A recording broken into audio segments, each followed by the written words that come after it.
Roger, we got a roll from Roger roll. Welcome everyone. Good afternoon to this. Pretty excited about the partnership we have with Curricula. We got Nick Santoro, who's the CEO and founder of Curricula. And as the slide says, it's leveling up our security awareness training. It's a very unique, engaged platform, very fun. And we looked a long time, and we've done our own training for a number of years. Some of you on this call maybe have even been through some of the training that I've done in the past. And I have to say, this is much cooler than the work that I did. We came from a very engineering perspective, of course, because we're all engineers.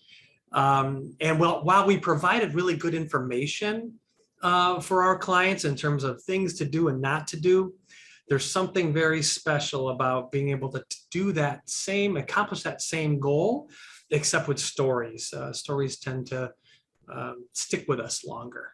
So just want to give like a quick intro, and Nick, if you wouldn't mind, if you want to jump in and give a little introduction about yourself. Yeah. Thanks, Jody, for having me and for everyone joining today. So we're going to talk about a lot of fun stuff about why this matters and why we're flipping the script on security awareness training. And a little background on myself: I used to work for the federal government doing cybersecurity for our power grid in North America. So literally one of the most boring things you could possibly think of. And we figured out a way to make it fun. So we're going to share a lot of different stories of best practices, techniques, and the approach behind not only why Curricula partnered with Blackline, but also how this is going to make a difference for your organization. So why don't we start with the problem? And I think this is kind of the best place to start. Before we start talking about why security awareness is important and everything in between, we got to understand why. And we work with a company called Coalition, which is a cybersecurity insurance company for small businesses. And they do a claims report every year. I think they do it twice a year about what they're seeing out in the field. I think they're over 200,000 policyholders at this point and growing like crazy. But in their claims report, the latest one from 2021, it talked about this topic, this stat that you see on the screen, that 48%, so nearly half of all cyber attacks that led to a claim through cybersecurity insurance started with an employee. I can't put that any more vanilla than it is on the screen, is that you hear everything and you see stuff in movies and you see all these crazy things about cyber attacks that are going on, and we tend to neglect that this can't happen to us. Well, this is data, right? Based off a lot of data that shows that small businesses are at risk, and that most of the things that are happening for a claim are happening because of us, people, mistakes. So if we look at that as kind of the first data point, we have to recognize, well, what are we doing about it? And that's why we're here today. Yeah, and I would echo that too. What we've seen and have seen in our client base, and we have hundreds, about 90% of the attacks that occur that are successful are coming through the employee, coming through the end user on the keyboard. And the technologies we put in place, truthfully, can only stop about 10% of what active attacks there are. The front door of email is really where these cyber criminals can get to. And that is why it's probably the most important subject in our business today, is training you and your people on how to spot these and prevent them, because it really is the starting point for all these attacks. It's highly targeted towards small businesses for the fact that they don't have a lot of the protections and budgets and resources that some of these large enterprises have. And whenever we see a news article, we're always just hearing about the big giant organizations. Well, today we're going to share a lot of stories about some of the smaller things that we've seen firsthand, but we're also going to talk about more on why this matters and how you can actually get that number of hopefully 48% down a lot lower for the insurance companies, but for you guys, for yourselves, to actually build a security culture and an understanding of why this is happening, why we're seeing the 90% numbers that Jody talked about, and what we can do to prevent that, and how we can educate our employees to be part of that story. All right, so hey, that makes sense, right? We know insurance is involved in this. We know that there's a lot of people getting duped left and right. And we know that we're here talking about it. So let's talk about what really happens in this world. Most people don't make decisions until they're forced to. That's just the way people are. It's the way humans are. And if you follow me on LinkedIn, which hopefully after today, you get to connect with me on LinkedIn and just listen to more of what I talk about on this topic. But I asked my audience, which is made up of small business owners, CISOs, CEOs, IT directors, basically everyone involved with security. And I asked them this question: what do you think is the main trigger for a company to implement their first security awareness and phishing simulation program? Pretty blanket question. And I asked this for a specific reason, is I wanted to get some data behind this.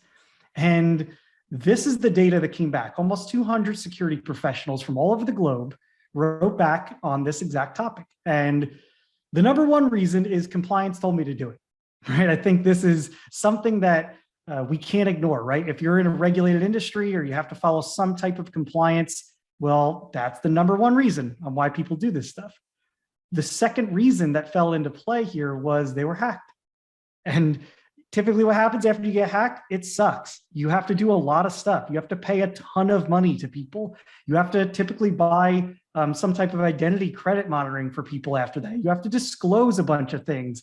You have to deal with your insurance company if you have one, or you go out of business. And we don't want that. So when you're recently hacked, that is the number two reason, shortly behind the compliance thing, because this is when organizations and business owners take this seriously. We're here today to talk about why you should do this stuff before you get hacked. So let's hope we can diminish that stat. The third reason is a vendor contract required you to do it. We actually see this one rising quite a bit because the vendor contracts are actually also saying that you have to have compliance as part of that contract. So I kind of see these all as one big picture, but typically you'll fill out, you go to do work with a bigger customer or another partner, and then they ask you a bunch of questions about your security posture. And in that security questionnaire, they ask you, do you have a security awareness program? Yes or no. If you answer yes, you got to provide evidence for it. If you don't have one, you struggle and you try to find something real fast. That's not what we want to do here. We want to be a little proactive. And then surprisingly enough, in last place is it's really good for security.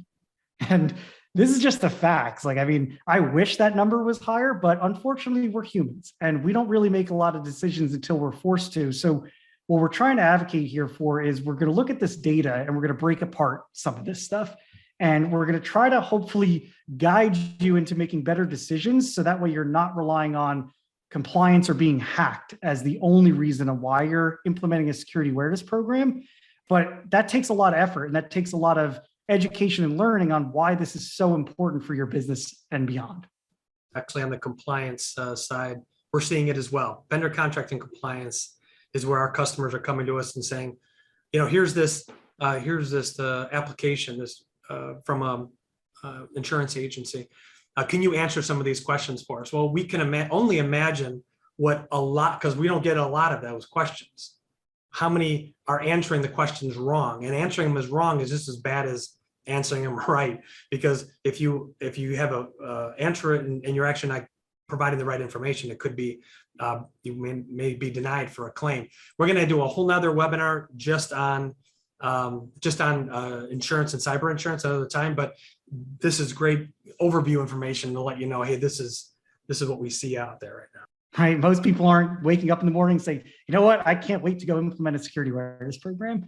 That's just not the world we live in. So we're here to try to give you a little bit more education around this topic and hopefully some advice on making a good choice. So a place to start here, I know Jody and I were talking a little bit about kind of security programs in general. And we made this analogy around kind of certain construction projects being relatable to certain security programs. So Jody, I know you had a few stories that you wanted to share with us about kind of your concept relating all of this stuff to construction in general. Yeah, just when you think about building something my dad was an architect, so when he would design buildings, it was up to him to also do the inspections on them. And if they cut corners and if they didn't do what they were supposed to do, bad things could happen. Buildings could fall down, walls could fall. When it comes to, I bought a house one time and they didn't design in the HVAC return from the second floor, which makes it really expensive to remediate. And that's similar in what we're talking about with security training. If you cut some corners on it, the cost after the fact could be just like you didn't build in or didn't design your building properly. You got a big bill on the other side of it. It's real danger, I think, is really what we want to. It's real financial danger to a business. So. And I think, part of our jobs here is to kind of, we've built a lot of houses, right? We've seen a lot of programs. We've seen, personally for myself, I've seen thousands of organizations' security programs. So when you're really good at something and you can spot something before anyone else can see it, that's why we're here. And what we're trying to talk about is that as these programs are being built, you're building your cybersecurity programs or security awareness from the ground up, there's certain areas where you can cut corners, like Jody said, and we've seen that. We've seen what could happen in the long run when you cut corners and what could not happen. And sometimes these things go under the radar for quite a while, 10 years, until it gets discovered down the road and saying, why didn't you just do that from the beginning? And this is why we're trying to advocate for start early. Preventing a data breach is a lot less costly than responding or reacting to one. I've seen this from hundreds and hundreds and hundreds of organizations. So if we know that the insurance numbers are telling us one thing, and we're here to try to talk about this from a proactive stance, then what we're going to share with you is some stories of those that did not take a proactive stance and in between, and then try to kind of build some relatability here around that. This happens to everyone. This isn't just about the things you see in the news. This isn't just about the biggest organizations in the world. These are about small organizations, small businesses, people that are striving to put money on in the bank and keep money in the bank for the dinner table for their families. And what we would hate to see is the crack being known, the crack being ignored, and then leading to a bigger problem down the road where we don't want to have to say we told you so. That's why we're here today, to be a little more proactive about this. All right, so we're going to share a couple stories, right? This is kind of our story time, to share those stories that we're talking about. And this is a time to sit back and kind of listen in. And although these aren't probably relatable to your industry, the concept is what we're here to talk about for each one of these. So clearly, we're going to talk a little bit about how Curricula does this with storytelling, but I wanted to share one story about a small business that we met a couple years ago that's out in Colorado area. And their business is they sell weed supplies, right? In Colorado, it's legal. So they distribute marijuana stuff, right? And they move a lot of money, a lot of product back and forth between suppliers and vendors and in between. And they're used to that, right? It's a small business, about 20-ish employees and growing. And who would want to hack them? Who cares, right? What are they doing to anyone? There's no reason anyone would go after them. Well, we get this story, and I got this through a friend of a friend, and we were introduced to the CEO. And the crazy story here was they were doing business as usual. And then one day they get an email from one of the suppliers to pay an invoice, and it was about $1 million. It was like very close to $1 million transaction, which is not atypical for this organization. Even though they're small, they move a lot of product around. And this transaction had a name that looked familiar from that vendor, and they processed the invoice just like they would anyone else. And they went and paid, their accounts payable person went and paid the invoice. And they get a call from the bank. And the bank said, hey, I know that you were about to pay this invoice out for about $1 million. And I just want to confirm, the vendor. Like, yeah, we work with these people all the time, blah, blah, blah. They go through the story. Like, well, this is a different bank account. This is international overseas. So did you not know that? And they go, what do you mean? This is blah, blah, blah from here in the States. No, this is international wire. And you've never sent any money to this bank before. Interesting. So now the flag goes up saying, well, tell me more. And they go into the details. It's a weird Russian bank, some connection that they had. So the bank was fortunate enough to bring this to their attention. Although this is happening more and more, this is not always the case. And the moment this happened, this woke up everyone in the organization saying, we almost wired out $1 million, just like that.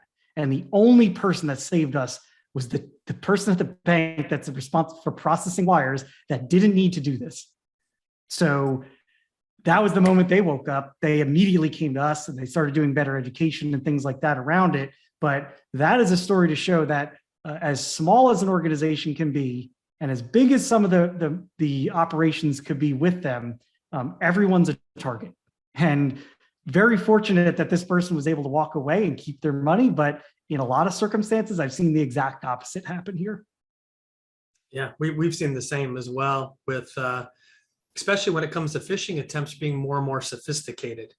And this is where everyone having this kind of training raises the awareness of the different methods that these criminals basically are using, because they're really good at it. They're really good at identifying connections between people, between companies, even individuals. That this controller usually works with this AP clerk in another company, and they set up fake communication which is occurring between them using very subtle differences in domain names, that kind of thing, where it looks like it's coming from Betty, who I'm used to working with at such and such company, but the domains are just a little different. Very sophisticated. So I would echo that it's not just for the big guys anymore.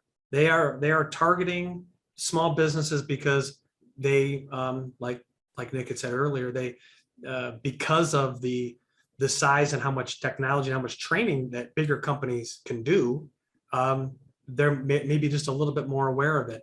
So this is definitely at the foundation of protecting yourself from essentially these con men. These are people who are setting up schemes in order to defraud you. So this one's a little more sad, the outcome of this one. So get your tissues ready for this. So my father, he's up in New Jersey area. He knows a lot of people. He's talking to one of his buddies, and his buddy's about to retire. Worked super hard his whole life, had a decent savings account, and part of his retirement plan was to acquire a plumbing business, and it's kind of a cash cow, right? Buy that out, let it run, and he can kind of live off that for the rest of his retirement. And he had everything going down, negotiated the deal, everything was ready to go. He had the money sitting in his personal account, and he's about a month away from closing this transaction and wiring it and being able to live the rest of his retirement in ease. And long story short, without all the details in between, he wakes up one day, about a week before he's about to buy this business, and his $300,000 that he saved up to buy them is not in his bank account. Okay, that's weird. So he calls his bank and starts talking about what happened, what's going on. And apparently, weeks prior to that, he got caught with a sophisticated phishing email. Someone must have known something, and they took his credentials for his bank. He did not have two-factor turned on for his personal bank account, and they wired the money out. It's gone. Gone. It's not there. So he asked the bank, can I do something? Could you guys do something? Or is this insured? Like, no, like you wired it. Someone was in your account, authorized it with your password, your account number, and your details, and wired that money away. So try to blame the bank and go back and forth. And they say, I'm sorry, we just can't help you. We're not that kind of company. We just hold your money and you authorized it. So that's it. And said, try your insurance company. Guy's like, what do you mean insurance? So he calls his regular insurance company up. They're like, no, we do liability. We don't do cyber insurance or anything like that. Or, he goes, well, this was my personal account. Like, can't you save me? And like, no. So that's it, guys. Like, this is real. So this person's dreams it's over. And as sad as this sounds, right? I think this is the part where everyone looks for someone else to help them, insurance or, the bank or whoever in between. And realistically, it's not up to them. If you're proactive and you made an investment into insurance to protect you against specifically these types of first party events, then you'd be okay. But in this circumstance, no one came to save the day. So it's not a fun thing to talk about. It's not excited to talk about this stuff, but it shows that this could happen to anyone. And specifically when it comes to personal finances, this stuff applies at home too. Yeah, I would agree with that. A lot of the training we've done in the past, we like to stress the fact that the techniques and the training that you're getting from these types of programs that we're bringing translates right to your personal life. You're going to be more sensitive to when you're setting up your passwords and using multi-factor authentication for business. or for personal. We've had people, real clients of ours, lose thousands of dollars that they cannot recover. And it kind of ties into the story that Nick just told, is that when you take the action that to allow somebody to do something, it's either a compromised username or password, they think it's you, there's very little that the bank can do, or maybe even a credit card company or somebody else that can do if you really authorize it. So in the case of one a client of ours, they authorized thousands of dollars to be wired, even though it went to the wrong account. That was on them, that they actually, yep, that's the right one, I'm approving this, I'm doing this, without them doing their due diligence on it, to the point of the weed company where at least it got caught. In the case of this company, it didn't get caught.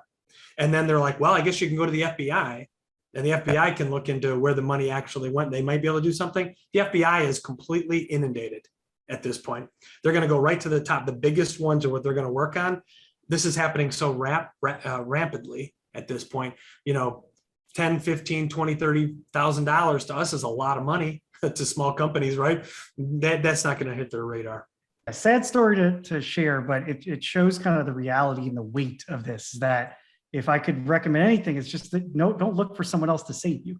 You got to save yourself. You got to be proactive, and more so kind of what Jody leaned on is that this stuff happens personally, right? Small business owners, right? We're kind of like always in between personal and business all the time. So don't think that just because you close your day out that this stuff doesn't live on at home with yourself, your employees, your family. I mean, it's a big thing to be aware of. You know, we could talk a little bit about gift card scams happening when new employees get hired and they get pumped and like, yeah, we're gonna go, start my new company. I'm gonna post it on LinkedIn, do all these different things. I mean, we have our employees that start and then they think like I'm asking them for gift cards, and people impersonate me trying to. It's like, what are you doing? No one's gonna ask you for gift cards. But Jody, have you ever run into that with any of your customers? Gift card scams floating around?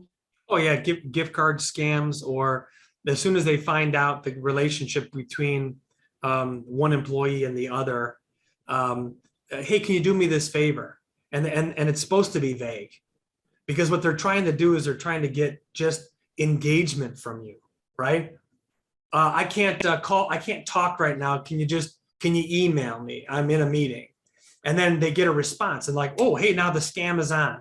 Like, as soon as they get you on the hook, they don't come right out every time and just say, hey, wire me $1,000 in gift cards. It's this back and forth of gaining trust is what happens. And also, we recommend, in addition to training, like we're going to be talking about a little bit more detail in the next couple of slides, put together policy, a financial policy. We recommend every client of ours has a financial policy that you share with your vendors and your clients. This is what you can expect from us when it comes to paying you or receiving money from you, or how we would conduct business. We're not going to send you an email to change bank accounts or wiring instructions. You're going to talk to a human. You need to call us and verify on our main number. And we just list out all those things. We've got to be a hard target, and we got to take every avenue that we've got in order to protect ourselves. Don't feel bad about letting the hackers loose. Do not feel bad. That's our jobs. That's what we are here to do.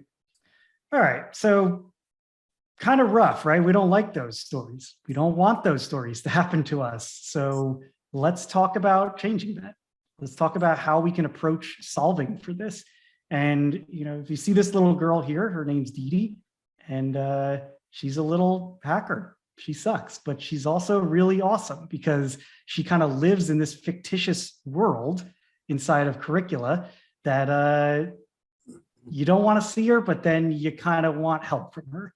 And she is in charge of essentially simulating all of these types of events that we talked about before on your employees in a safe space. So what I mean by that is phishing simulations are part of common ground today. So if you haven't done one yet or not doing them, that's unusual. Just amongst this entire society, we do this with thousands of organizations across the globe. And the goal is to meet Dee Dee, right? And see what Dee Dee can do in this fictitious world, learn from Dee Dee, practice with Dee Dee, and get better at defending against DD. So that way, if and when you and your employees are faced with a real life event, such as the ones we just talked about, you could say, shut it, hackers. There's no way you're taking it today. And that's the goal. We want to make hackers sad. The way we've kind of done this with Dee and this whole process is she kind of is inside this environment that Jody is running alongside with Dee, and they'll basically send out these attacks to your employees. So they look real. They look super real. And you can track, and Jody and team can track essentially which employees fell victim to this simulated attack. And the goal is not to make employees feel bad about any of this stuff. It's to simulate the event and to say, hey, if this was real, this could have been a wire going out the door, or this could have been ransomware, or this could have been a data breach, or this could have been, the list goes on. But it's much, much better to practice and simulate an event ahead of time, learn from those experiences, than respond to one in real life for the first time, frantic. Believe me, I've seen a lot of companies do that. You don't want to do it that way. You want to follow Jody and team and go through these simulations. That way you can learn ahead of time. We want to be able to do with a platform is to provide a platform that provides some of that repetition in a safe environment, that you know that we can heighten each individual employee's kind of sensitivity to these things without the real danger behind it. But the more that you see it, the more you practice it, you naturally become good at it. For anyone that is customers of Curricula, you can kind of go talk to them about this. Their employees think differently about email. The moment they see and meet Dee inside of the training and the simulator, because there's a face to the experience. And when you see Dee for that first time, you don't really want to ever get caught by her again, because she could always be at the other end of every email being sent. So I'm telling you, there's a science behind the approach and everything that's put together here to really change the behavior for how you look at emails and hackers and all these things forever, for the rest of your life. It's going to change the way you think about this stuff. So let's go to what else is Curricula about. So why else am I here? Why else is Curricula and Jody's team partnered up to deliver this to you guys? Well, there's three major parts of what Curricula does for all of you. We talked a little bit about the simulator, right? You see Dee, you meet her, you don't want to ever see her again. You can report her. There's all kinds of cool things you can do to build a culture around dodging phishing emails. But there's more to good security than just phishing. It's a huge part, right? 48% is because of human error. But there's lots of other areas that we need to know about that aren't exactly phishing. Ransomware, passwords, social engineering, incident response. I mean, there's a whole library of things that we could talk about. So we actually have an in-house animation studio at Curricula. And that studio is built up of kind of like making a cartoon, right? There's character development. I was just on a call earlier this morning talking about one of the latest crypto events that is happening right now. And we're building an episode to teach employees about this topic. Well, our content library is available for Jody and team to kind of work on giving to your employees about what are the most important things that every employee needs to know about to protect information and data inside of your organization.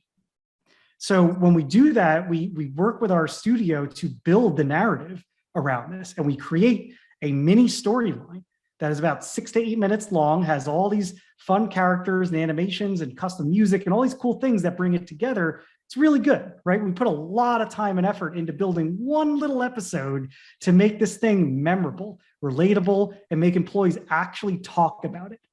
And when we did that, I mean, it might seem like overkill, a lot of this stuff, but that's the reason that employees and everyone pays attention to this stuff, is because it truly does feel like you're not working. It doesn't feel like you're training. It just feels like you're learning about something. You're watching a little short story, and it takes you on this narrative that is so easy to recall. So that way, if and when you're experiencing something like this in the real world, it ties you right back to that episode. We tailor the episodes or the assignments really based upon what our clients need.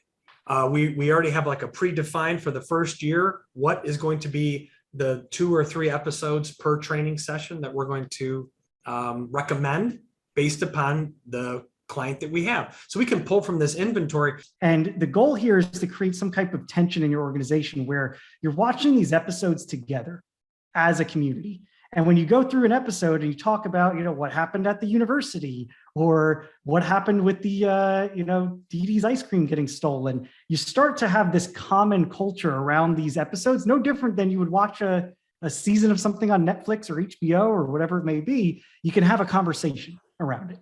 And that's our goal, is to be a conversation starter. It's not going to teach you everything in the entire world, but it's going to set the baseline to start that convo. And then from there, the narrative kind of keeps going, right? You look forward to the episodes and you're like, I wonder what Dee Dee's going to do next, or what's the next adventure that my employees can go on. And it completely changes the way that everyone thinks about training, to not be a chore, but to actually be a reward, to be something that you look forward to. And there's data that comes out of this. Software tracks all these things that are going on. And like Jody said, we're asking questions along the way. And it's not just something that you can just answer, like, is phishing bad? Yes, no, and then just wind up, checking the box. We really look for effectiveness of what we do. So although the 5 to 6 minutes are there of training, it's kind of like a HIIT workout, like high intensity. We're going to keep you engaged for those 6 minutes and then you're done, right? And that's the most effective way of doing this, because if we're just here to waste your time, no one really wins in any of this. You're not going to feel safer. We're not going to feel good about you. Jody's definitely not going to feel good about any of this stuff. So what we try to do is incorporate all these learnings as quickly as possible and as effective as possible, and then show you the data. So Jody and team can not only collect who's doing what, but what's happening inside of those episodes, what scores people are getting. If you need to hand this to an auditor or compliance team, you got it there. Tracking this stuff month over month, looking at your phishing results, looking at all of these different things, these data points, is actually really insightful, because once you have some data, you can start talking about this in a way that means something to yourselves as a business, but also to Jody and team, to say, are we doing better? Are we doing worse? Are we staying stale? And that's kind of the goal here, is being transparent, having a discussion around what people are doing inside your organization, and having the data to prove it. Right, absolutely. And that's where we see the some of the most powers. You take what would be subjective in a training session normally, even in a classroom, it's going to be subjective.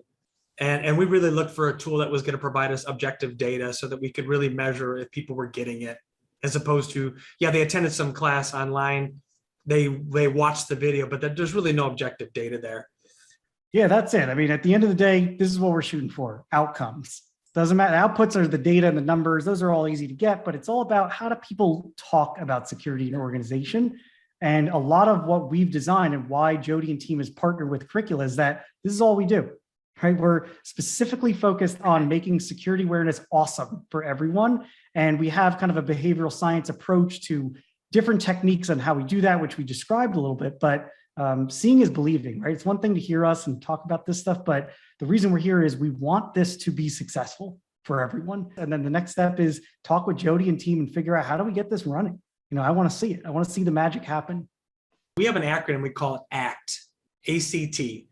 Number in the acronym means being awareness first. So A is awareness, C is communicate, and T is timely.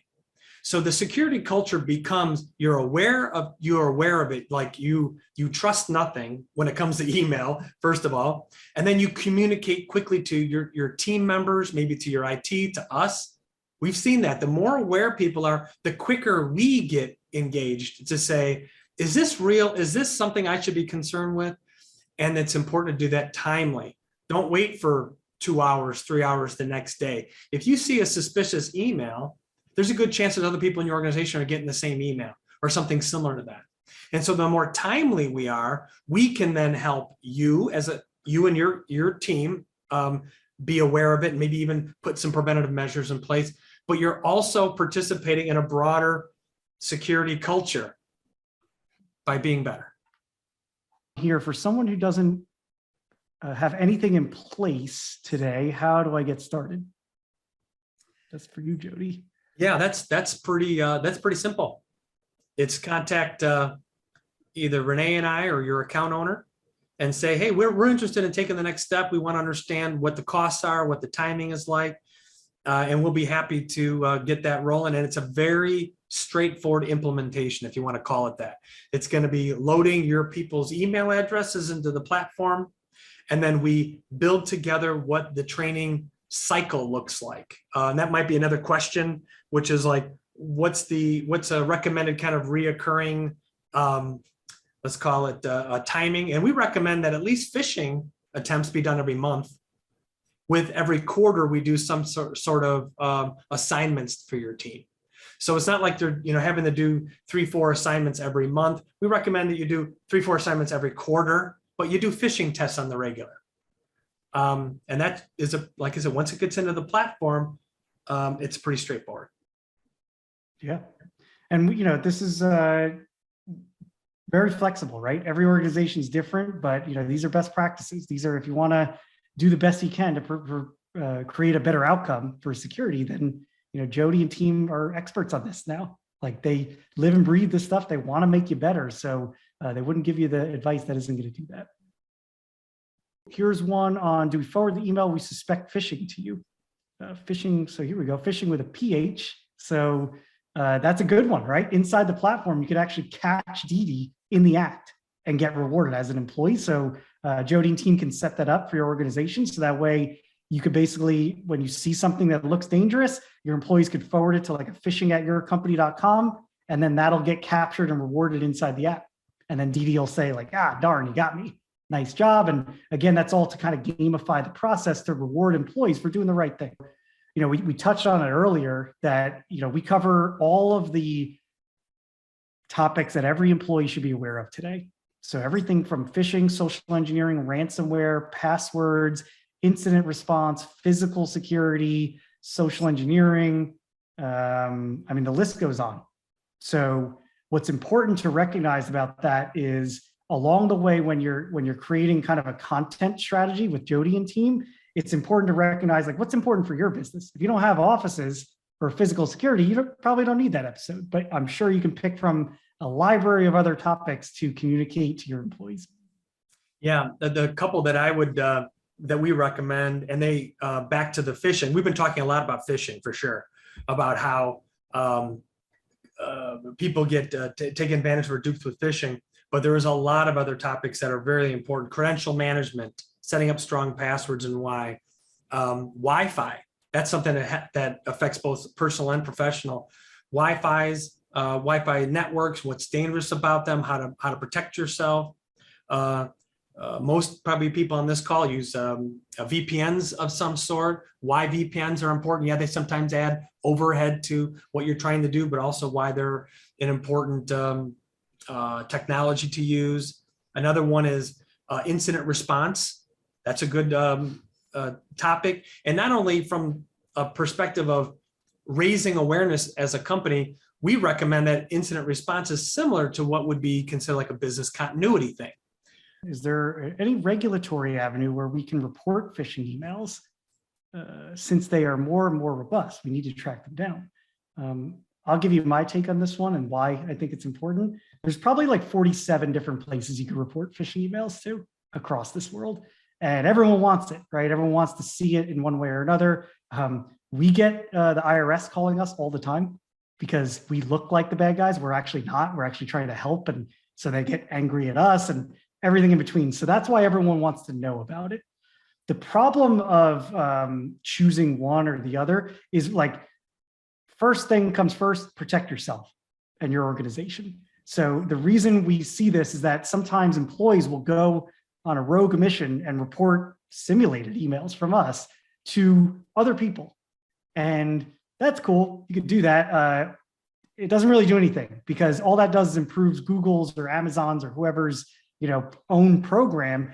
Half the time they don't even tell you about it. But what's the reason why that's bad is because they do this silently. And we've had this happen before. They'll go report us to Amazon or a real fish to Amazon, but they don't report it to their own organization. And Jody mentioned before that there's probably a good chance that other employees got hit by the same phishing email. And if you don't tell each other or Jody and team about what's going on, they can't stop it. So we see this happen a lot where we have to advocate for report it to yourself first. So that way you're all aware of it. Then you can go send it to whoever you want, FBI or IRS or whatever the circumstances are, but it's so important to protect yourself first. transferring files from client's computer to your computer using TeamViewer. We'd like to know if there's a risk with regard to viruses, et cetera. Absolutely. Anytime that you accept a file, it could be via TeamViewer, it could be a USB drive, it could be through a Dropbox link.